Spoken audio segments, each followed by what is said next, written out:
Did Jaylen Brown learn an important lesson after scoring 50 points? I hope a few fans learned a lesson, the ones that told me they left the game early. I'll have that. Plus, I'll look back at the Phoenix game right now on the Locked On Celtics podcast. Be ever ready. Recognize the city of champs. Boston, baby, we do what you can't. Locked on number 18, Tatum and Brown, J-team, step back.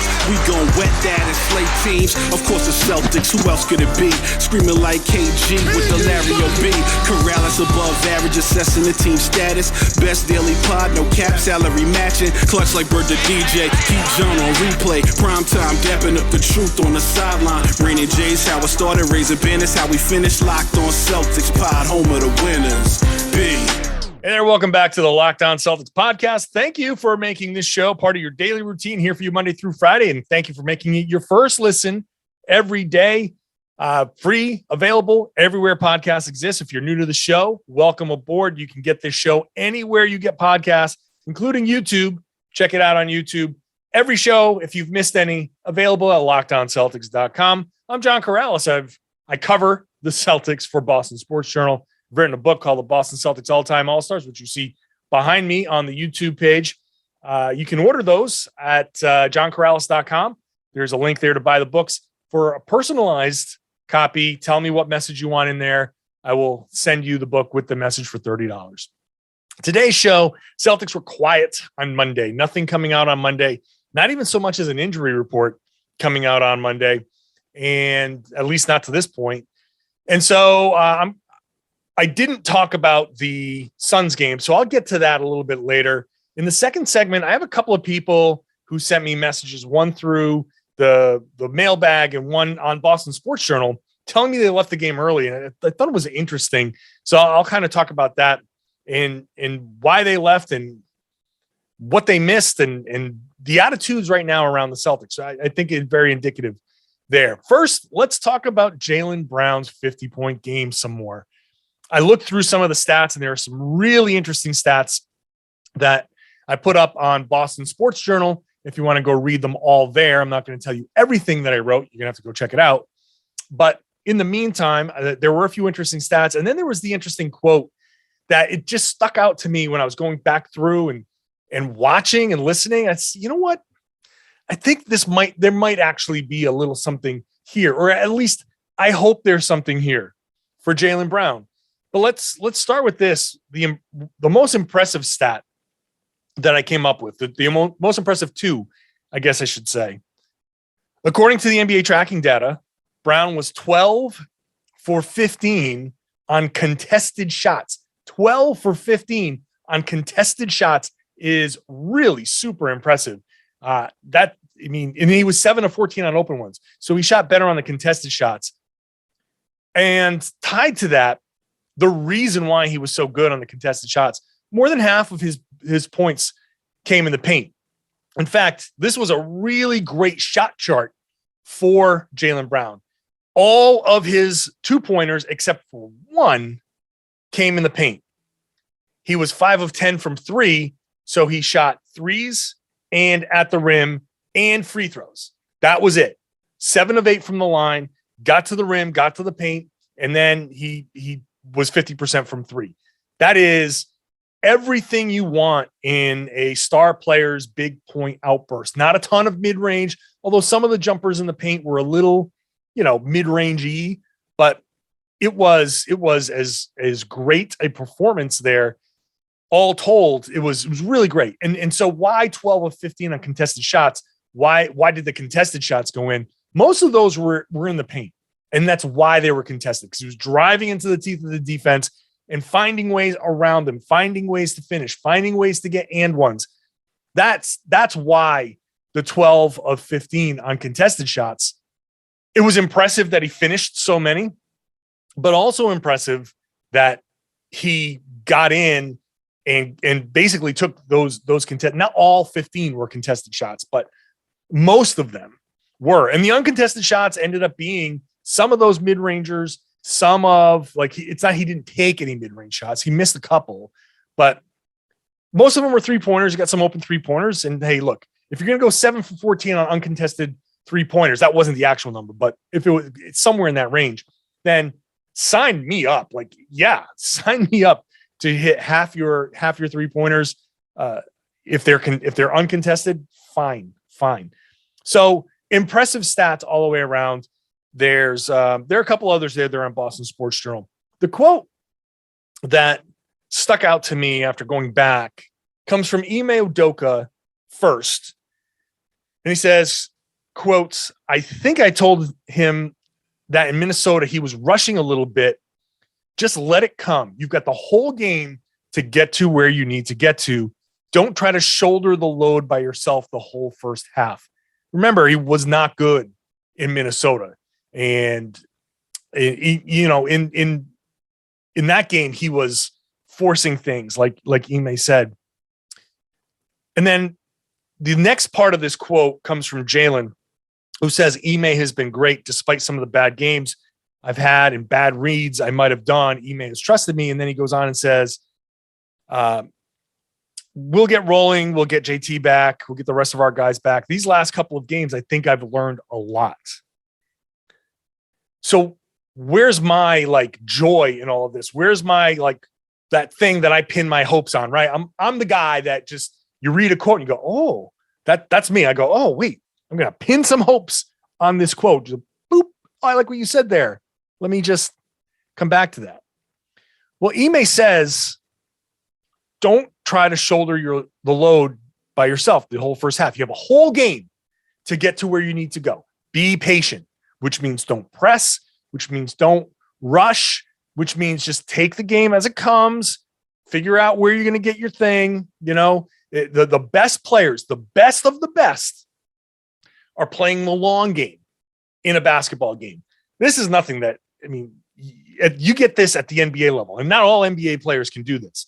So I don't even know, this never even entered my basketball consciousness, but the best of the best, they are setting you up. They have this whole game kind of planned out. All right, how are you playing me? You're playing me this way? Okay, I'm going to give the ball up when I do that. Or Marcus Smart's a great example. He saw Franz Wagner turning his back from time to time. He's kind of measuring this out. He goes, "Okay, I got this. Here's the pace of this." It's almost like a musician learning a song by ear. And Marcus is like, "Okay, I see it. I see what's happening now. I got this." And then when he needed to, when Wagner turned and wasn't conscious of what was going on behind him, Smart pounces, rips the ball from him, gets it up, and is a key play to winning this game. Same thing happens on offense a lot of times. Guys can let the game kind of happen. Now, sometimes the thing that happens right away is open lanes and open shots, and sometimes you just come out hot, you're feeling it. But in this case, you just say, "All right, they're loading up on me. No problem. I will draw these guys. I will dump this over here. If we do this, this, and this, I can find my places to shoot, but mostly I'm going to let the other guys do their thing." But I know that this is how the defense is reacting. And then later in the game, you kind of hit them with the counter to that, and then the counter to the counter. And that's what Ime is talking about. And what I'm hoping is the lesson learned here from Jaylen in this 50-point game is 24 points of this came in the fourth quarter and overtime. 14 of it came in the last 4 minutes of the game, the last 4:07 of the game, of the fourth quarter. Tack on a 3-pointer in the overtime, you get 17 in that last 4 minutes, last basically 9 minutes of the game. That's huge. But that end of fourth quarter stretch where it was just Jaylen Brown takeover, that's kind of what Ime was talking about. What I hope is that Jaylen takes that and says, "Okay, I think I get it." When he says these last couple of games, I think I've learned a lot. Maybe he's learned that level of patience. If he can learn, okay, no problem. And this is super important when you get Jason Tatum back. It's not a big deal if Tatum comes out and scores 14 in the first quarter. You don't have to be like, "Okay, now my turn." Just let it flow. Let it happen. There's a whole game here. 48 minutes is a long time. Sometimes you're going to be the decoy. Sometimes you're going to be the facilitator. Sometimes you're going to be the scorer. Just let it happen. If one of the other guys is hot, if Smart is hitting corner threes, or if Rob is open on dives into the lane, or Al's got to go, whatever it is, let it happen. Feel the flow, let it go. And when it's your turn, when it's your time, you'll see it. Open your mind, open your consciousness, not to go all Kyrie on everybody, but open your mind up to it's almost like going from the old square TV to the 16:9. You're like, oh, there's so much more here. You've got to be open to how this game is flowing. And you don't have to force the game to go your way. Just roll with it, read it, see it, understand how you can manipulate the defense. The best of the best are playing the little marionettes. Like, okay, no problem. I'm going to let you think that you've got me stopped here. Like you've got a couple of moves in your pocket, and then they kind of stop you and you go, okay, I'm going to back it out just so they think I'm going to back it out and work the ball around. Because in the fourth quarter, when I do that move again, I'm going to hit them with this crossover. I'm going to hit them with the hezzy. I'm going to inside out them. And they're going to be like, what the hell was that? We were stopping that the whole game. You just don't unveil the whole bag right away. You're playing the long game. So hopefully that's a lesson that Jaylen Brown can learn. He's only 25. He's only 25.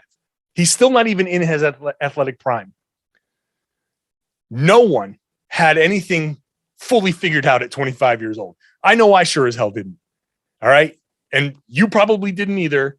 Hate to say it. And if you're not 25 yet, you're not going to figure it out by the time you're 25, because life is long. So Jaylen is still learning and still learning important lessons. So let him learn those important lessons and keep improving. We think he's a finished product. He's not. These guys are not finished products. They're learning a lot. I'm very encouraged by that. The more I thought about it, the more I'm encouraged by that quote. Which brings me to the fans who left and are kind of still pissed off. I get it. I understand it. However, we'll talk more about that when we come back. First, let's talk about TrueBill. The pandemic has got us all locked inside. People have been signing up. There's all of these streaming services. Oh, I want to see that show. Oh, I want to see that show. I want to see that show. You sign up for 10 different things. Now you look at your bank account and you're like, why am I paying all of this money? Am I really watching all of this stuff? You can go to TrueBill and link all of your accounts to TrueBill. And with one tap on the TrueBill app, go, nope, don't want it. Nope, don't want it. Nope, don't want it. It even works for those free subscriptions. Generally, people save up to $720 a year, and you can see how that stuff piles up. So go to TrueBill.com or download the app, and you can get a special deal at TrueBill.com/LockedOnNBA. TrueBill.com/LockedOnNBA. They've saved people tons of money, like Matthew B., who said, in a matter of seconds, I've saved $660 a year for my direct TV bill, $120 a year on my SiriusXM bill, save $840 a year on my car insurance. It works. Check it out. TrueBill.com/LockedOnNBA. Check it out. You could save a ton. You could save thousands like Matthew. TrueBill.com/LockedOnNBA. Hey, thanks for making Locked On Celtics your first listen every day. Why not make Locked On Now your second listen every day? It's a great post-game show that has the entire league covered by each local host, a couple minutes from a reaction from each host, so you can get both sides of the story from each game. Check out Locked On Now, wherever you get your podcasts, and on the Locked On NBA YouTube channel. So it's funny. I got two messages from two different people after that game. And one of them is from Kevin, who said, actually, he was there at the game. He said, it's about 5 minutes left. He's messaging me during the game. It's 5 minutes left in the Magic game. And I don't care. I don't much care if they come back. This is ridiculous. I've always questioned their overall talent, but for the last 18 months or so, they don't play hard for Brad or Ime. That's on the two supposed stars. My biggest complaint is they're delusional. Two stars are not elite. The roster overall is simply not great. And they have the nerve not to play hard or smart for large portions of games. Isn't that begging for changes? And then I got a message on from a guy named Will on Boston Sports Journal. It says, I left the game with 4 minutes remaining because it was awful. Crowd was booing. Did not want to sit through more of the same. It was simply not entertaining. It looked like Brown was heading for a 40-point night with a loss to a terrible team. I'm pleased the crowd got an exciting finish. However, it's not miraculous to tie one of the worst teams in the NBA in that situation. There's only one positive to the game winning. This is a highlight of the season. We are in a poor situation. Okay. And then he says, Brown's trade value should be higher today. Can you tell? I'm frustrated watching these guys. So yes, it's frustrating. And yes, to Kevin's point, there are changes that are going to be made. Delusional. Look, I don't think we should be painting this. You know, I've taken the Celtics to task on the show, right? Like I do think that there's some level of they're not there yet, right? Jaylen Brown is not there yet. Jason Tatum is not there yet. And after a loss or in the midst of what looks like a loss, there's a lot of emotional reaction here. And I don't know, like I have a hard time looking at this team and saying that you need these massive changes. You don't need massive changes insofar as you're not trading Jaylen Brown, you're not trading Jason Tatum. The league is dying for players like this. If you put Jason Tatum or Jaylen Brown on the trade market, most of the league will be beating down the Celtics' door trying to get these guys, because every team in the league is trying to get these elite or potentially elite wing players. Are they elite now? No, because one of them is probably not even going to make the All-Star game at this point. Jaylen Brown and Jason Tatum, there's probably one All-Star spot for these two guys, and I don't know who it's going to be. I don't know who it's going to be. It might end up being Jason Tatum because he's got I think he's got a bigger scoring average right now. But also, you know, Jaylen missed a bunch of time, so I don't know how much they're going to penalize him or how much they're going to penalize Tatum for, you know, he went into health and safety. I don't know. But just looking around the league, I have a feeling that one of those guys is going to get left off. It's only going to be one who makes an all-star team. One of them will, but who? And so they're not at that level yet, right? But just like I said in the first segment, I know people want things now. It's funny. I was having a conversation with my Lyft driver going back from the game the other night, and he was talking about like, oh, I don't know which guy I want traded and all that. And he's 29 years old. And we, went back and did the math. And basically around 2001 is when he started to he was about 8-9 years old and started to see Boston sports and remember Boston sports and start to appreciate Boston sports a little bit. Those the kids that are at that age, 8, 9, 10 years old, going to games, you get your first taste of it. You're like, wow, your parents love the sport. Their friends love the sport. They're wearing jerseys all the time. You see how excited they're getting. So you're getting excited. And in 2001, there's a Super Bowl championship. And from 2001 up until recently, Boston sports has been nothing but championship. And the Celtics have won in that span. And so I think there's a lot of people who have expectations of an NBA team that are a little out of whack that are going on here, that don't understand exactly how hard it is to win in this league, exactly the types of players that there are, also the very unique salary cap circumstances that 100% are involved in all of the decision-making that have to be factored in, because this isn't like football. This isn't like baseball. This isn't like hockey. The NBA salary cap is different. It's just different. And so owning a team is different, and the situation is different for all of these teams, right? Like the Celtics are the one team in all of these that doesn't own the building. They're renting the building from the Bruins. They're the Red Sox owners own Fenway Park. Obviously Bob Kraft built Gillette Stadium and owns that. These guys are playing in a different playing field, right? Like literally and figuratively. So it's not as simple. It's not as simple as these calls for like all of these crazy changes. It's just not that simple. You hold on to these guys because it's so much easier to try to get them to grow into the types of players that you're hoping they're going to become. And no matter what you say, this is not a finished product. There is a lot that is kind of the foundation of who they are as people, as players, and you're trying to build on that and expand their games. But when you have a Jason Tatum and a Jaylen Brown on the same team that you've drafted, you got to try to make that work. You do everything you can to make that work, because the alternative is another deep dive, multiple years, selling, trying to draft the exact type of players that you just gave up and hoping for what? Like you get one or two of these other guys. You basically become the Houston Rockets and the Oklahoma City Thunder, who are just sit there struggling. You get and maybe you get a decent player, maybe you don't.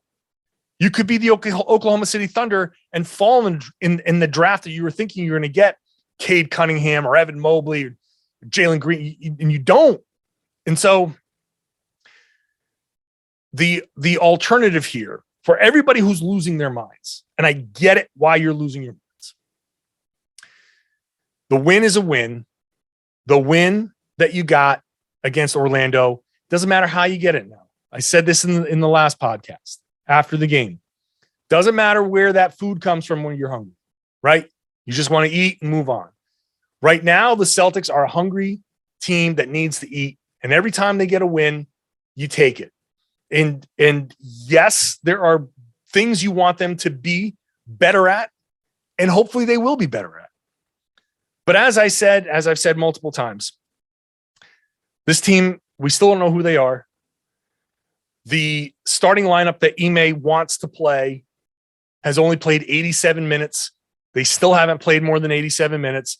Meanwhile, the Utah Jazz starting five, which is the most used lineup in the NBA, is cruising like they might be past 500 at this point, 500 minutes. The Celtics are that far behind in their starting lineup. So it really is hard and it's frustrating, and you've got to watch these guys play different roles. And Marcus Smart's a starting point guard. Now he's a two guard. You're starting three bigs with Grant Williams instead of two, and Rob is in and out of the lineup, and Tatum and Brown are in and out of the lineup, and you hope for a little bit of luck here.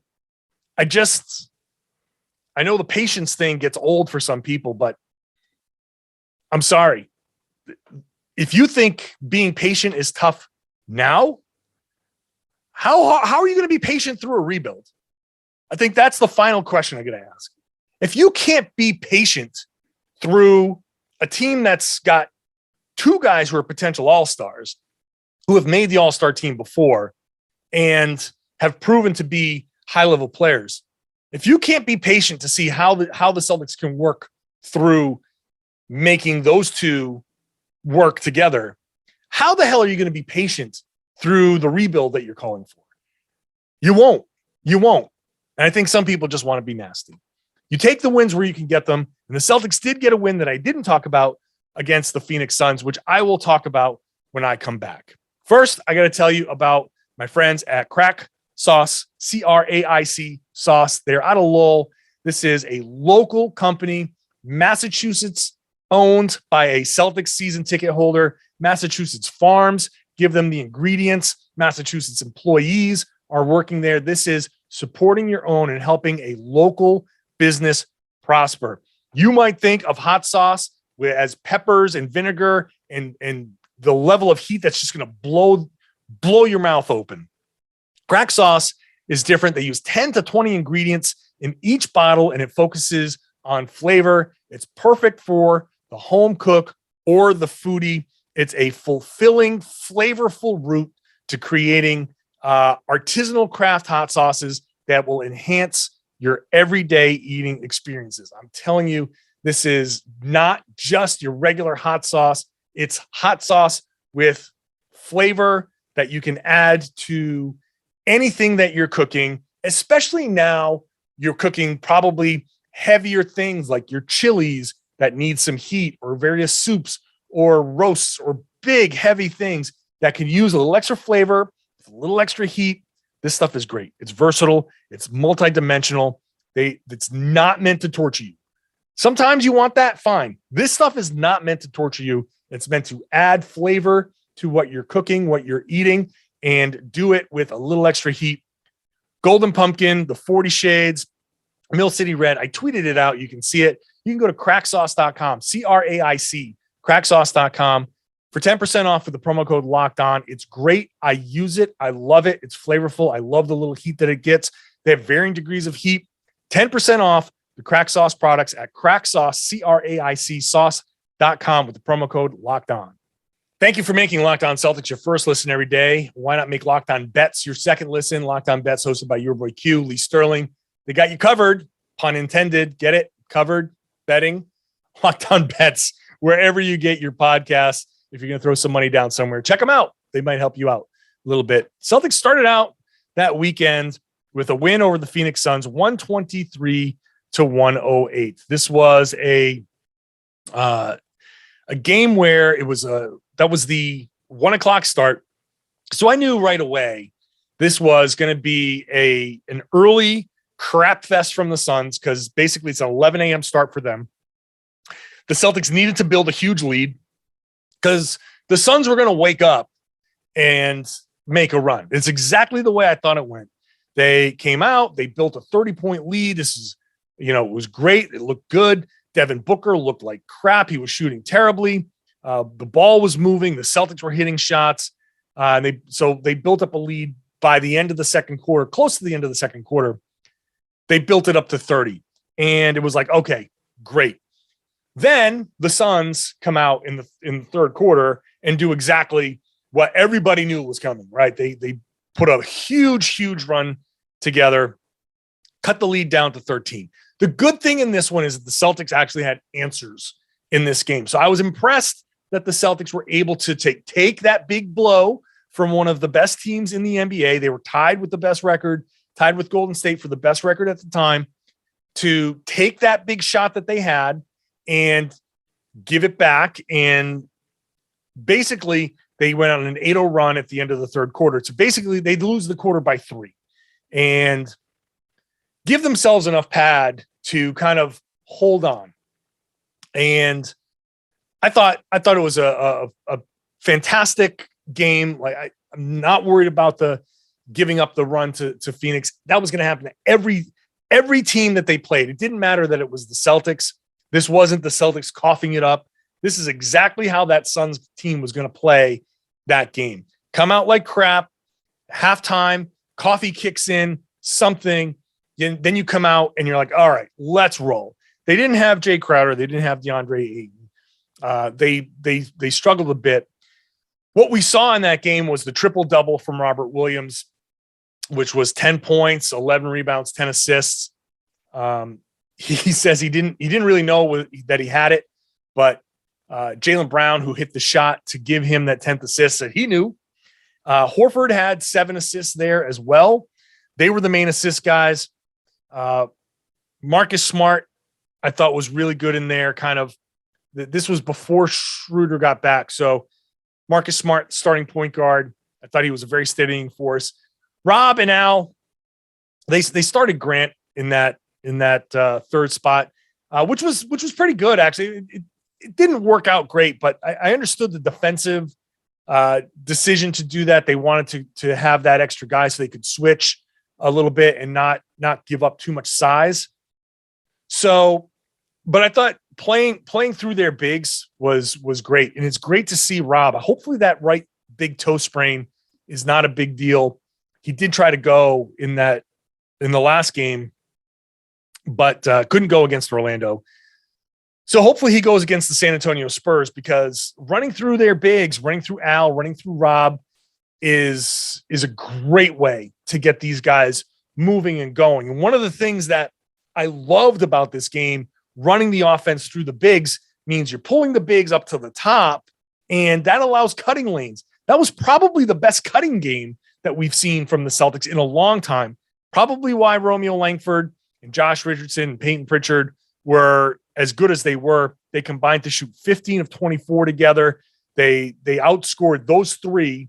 Ime only went 8 deep in this game. Those three doubled up the Suns bench 46-23. A lot of cutting, a lot of ball movement, and a lot of what I want to see more of, which is get the ball up top, especially, you start out with Rob and Al, and that takes away some of the space for cutters. It's part of why I don't want them to start together. Okay, so Ime is going to do that. For now, it seems like that anyway. But they don't play together the whole time. So you can start playing like that, and once one of them leaves the floor, you can get back into Rob in the high post and cutting behind him, and Al Horford in the high post, or actually Al Horford in the low post and cutting behind him. Cutting behind those guys, cutting when those guys have the ball, and those guys, the impact that they have making the passes is so huge.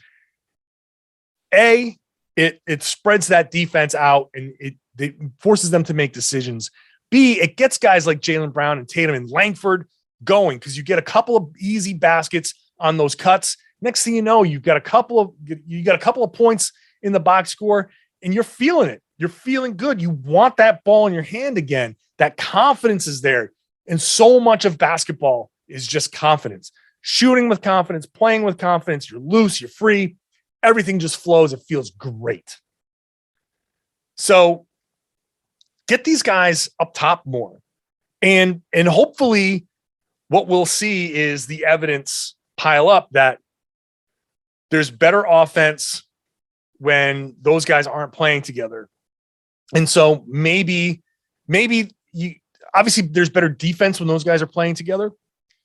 So maybe you have do you want to close the game with an offensive boost? Do you want to close the game with a defensive boost, and you kind of work it through that way? But I thought that Suns game really showed, and the Suns they were shorthanded and they didn't have a lot of rim protection, so it was a little bit easier for the Celtics.